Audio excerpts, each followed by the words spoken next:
Hey guys, welcome to my channel, and in this video I'm going to show you how to hard reset OPPO F15 smartphone. Okay, to do hard reset, first power off your smartphone. Slide down to power off. Okay, now it is successfully power off. Okay, now press and hold power and volume down key together for few seconds. Okay, now release.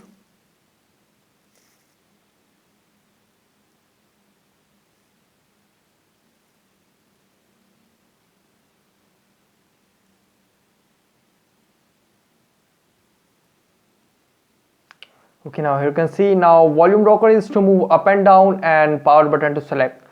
Okay, now select language.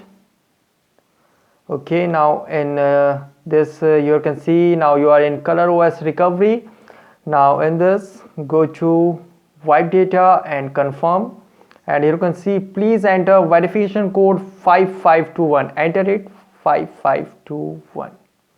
And you can see wipe data, keep SMS contacts and photos, and format data. Okay, now select format data and confirm. Here you can see formatting the data partition will erase all user information.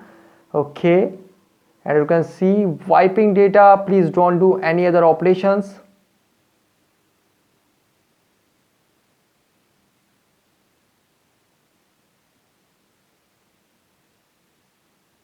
And you can see formatting the data partition success. Okay, now confirm, and here you can see now it will reboot. So guys, this is the method to do hard reset OPPO F15 smartphone easily. Guys, thanks for watching. If you have any query, let me know in comment section below. Please like, share, subscribe, and click on bell icon for latest updates.